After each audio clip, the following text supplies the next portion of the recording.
Hello everyone and welcome to the first actual video for this channel. I am really excited for today because the weather is finally cooperating, so I thought I'd get out as early as I can.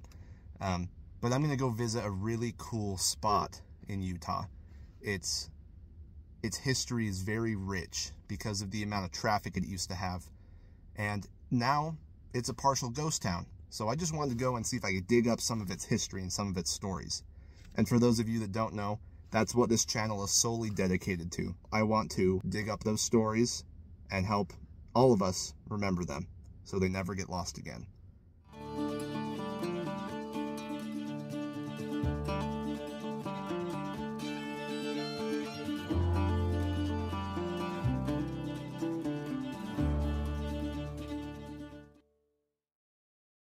So before I really get into where this place is, I kind of wanted to show you the route that pioneers would take when they were coming into the Salt Lake Valley. They'd come from Evanston and down through this big canyon through this Emery Point to Echo, and they'd either go down Parley's Canyon, which is south, or they'd go up to Hennifer, and then they'd take this big loop down past East Canyon, and then they'd eventually head towards Little Dell.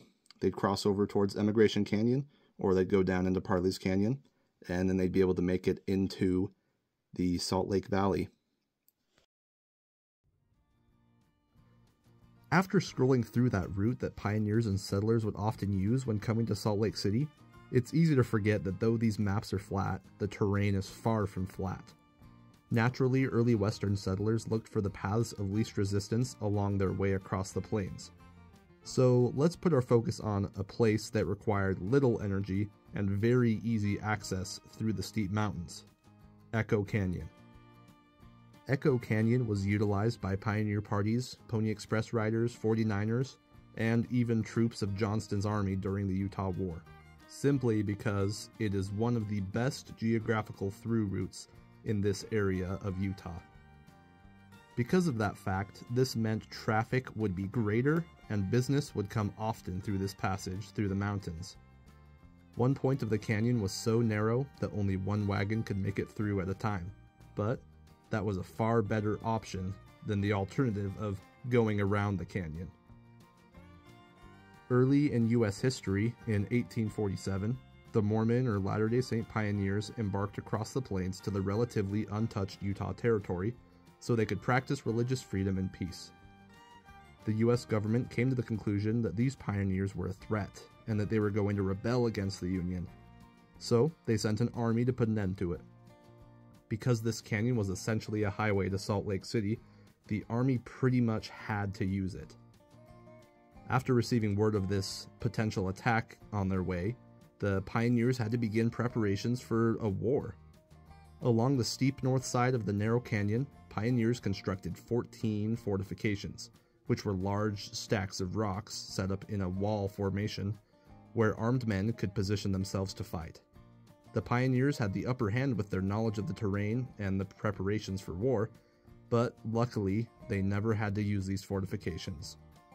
Some of these walls are still partially standing today.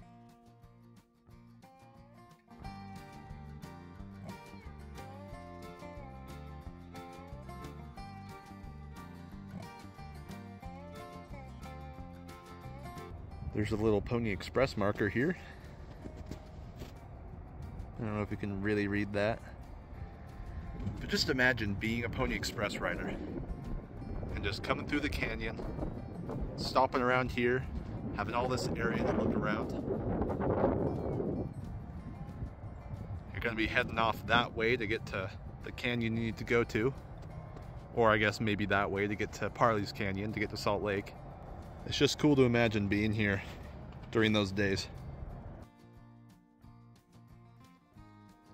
The traffic coming through Echo Canyon was the perfect recipe for a town to develop. Therefore, Echo City came to be. In 1854, a man named James Bromley settled here when he built an outpost for the Overland Stage Company, which was also used as a general store, inn, saloon, and jail. Years later, the Pony Express even decided to place a station here under Bromley's care because of the geographical convenience of this location. As the land grew in popularity and farms were being plowed, and the knowledge that the Transcontinental Railroad was building its way towards Utah with the plan to pass right through the canyon, Brigham Young decided to design grounds for a large town to meet all those arriving through the canyon. Soon after the railroad arrived through to the valley, the once humble community growing here was forever changed by a high influx of railroad workers. By 1925, there were many permanent railroad employees and hundreds of other townspeople, farmers, and merchants calling Echo their home. With this peak in railroad activity, business in town was very high. Restaurants and stores and other forms of amusement areas were constantly filled by excited citizens. Eventually, the 1929 Great Depression caused many people to leave and many businesses to shut down. By then, the railroad technology had increased in efficiency, and Echo was slowly becoming abandoned. Due to the years of activity in the town, the land was left quite torn. However, there is a spot that still stands today that gives us a look into the once great Echo City: the Echo Schoolhouse. This school was used during the glory years of the city, and many kids were able to go there and learn the things that they needed to learn during those days. But eventually, after people started leaving the town, the school was left. Later, the Church of Jesus Christ of Latter-day Saints bought it and used it as a chapel for at least 50 more years, until 1963, when the population was so low, it was left as just a historic site to be preserved and enjoyed. I really love places like this because you go there and you know that there are stories to be told, but it's hard to find them when you don't do the digging. So I hope you guys enjoyed today's video, and I hope you guys join me next time. I got a lot of places I want to go, so hit that subscribe button, like the video, because I mean it'll motivate me to make the videos, but you'll also be able to see the videos because you'll be reminded when you subscribe about when I upload. So thank you guys for watching. Hope to see you next time, and just have a good rest of your day.